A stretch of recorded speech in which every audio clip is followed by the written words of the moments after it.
De la commission Hirsch qui travaille en ce moment même, Martin Hirsch donc, le travail de cette commission doit être au cœur des annonces de Nicolas Sarkozy demain.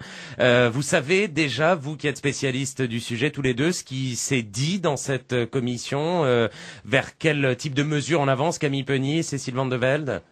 Allez-y, ouais.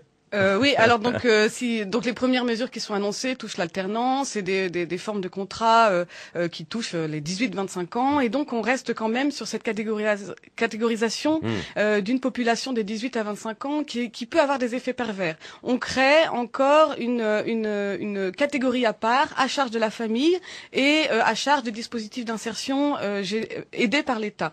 C'est une pensée française, on ne retrouve pas ce même équivalent par exemple dans les pays du nord de l'Europe ou en Grande-Bretagne, où dès 18 ans, on ouvre l'ensemble des droits à l'ensemble des citoyens. Donc là, c'est une sorte de SAS, c'est ça qui va être mise en place ou développée encore plus?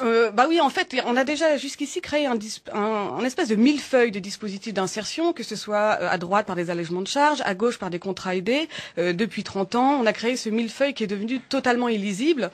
Un des enjeux de la commission Hirsch, c'est de réussir à établir des réformes suffisamment structurelles pour donner une lisibilité à ce millefeuille pour l'instant totalement labyrintheux. Mais Camille Penny, c'est pas l'idée de mettre le pied à l'étrier tout de même des jeunes, leur faciliter l'entrée dans le monde du travail et la jonction avec celui des études? C'est sans doute l'objectif qui est recherché, mais on a une contradiction en fait, c'est que les jeunes aujourd'hui veulent quelque chose de simple, c'est ils veulent pouvoir vivre comme leurs parents, donc ils veulent avoir des emplois comme leurs parents ou leurs grands-parents ont pu en avoir. Et comme disait Cécile Van de Velde, en se focalisant sur une tranche d'âge, en créant des dispositifs particuliers, justement d'une certaine manière, on crée une catégorie qui aura des sous-emplois ou qui devra passer par justement des sas d'emplois précaires ou mettre le pied à l'étrier, alors on vous prend mais on vous prend pas vraiment, puis ce sera plutôt l'alternance.